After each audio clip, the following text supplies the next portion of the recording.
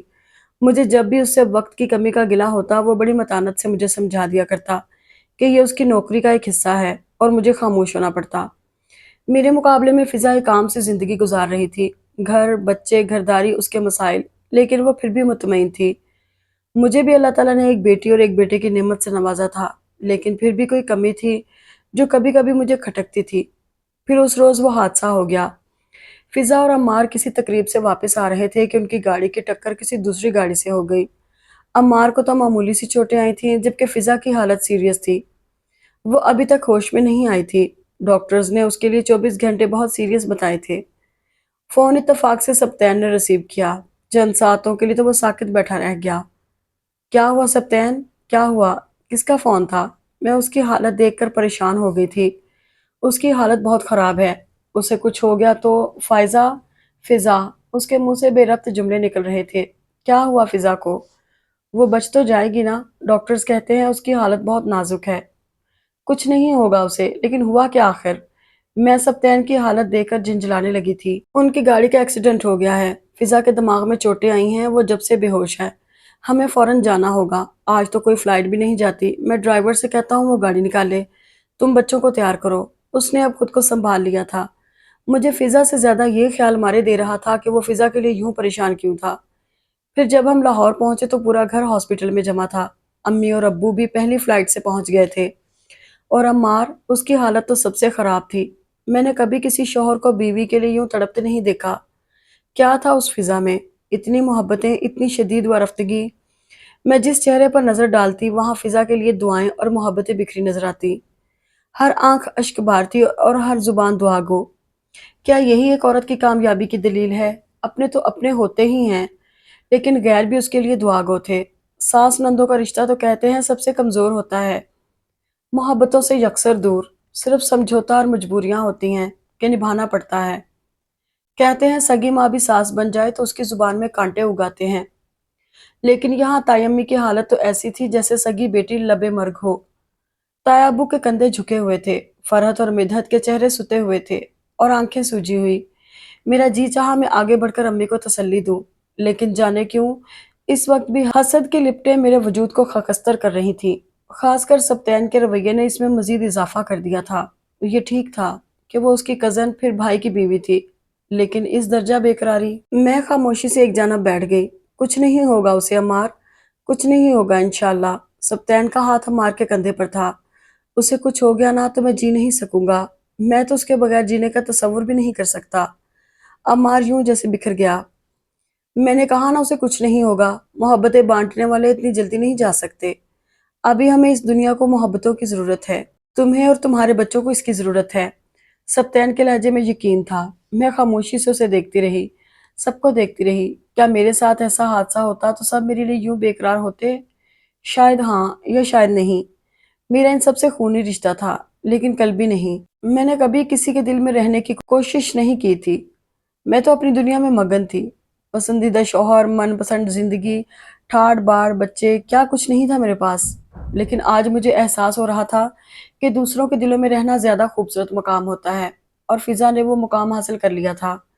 اور جب ڈاکٹر نے آ کر فضا کے ہوش میں آنے کی اطلاع دی تو جیسے سب جی اٹھے تھے، اور جانے کیوں میں نے سب سے پہلے سبتین کے چہرے پر نظر ڈالی تھی، جہاں اطمینان سکون نے ڈیرا جما لیا تھا۔ یعنی میرا اب تک کا تمام سفر رائے گاں تھا۔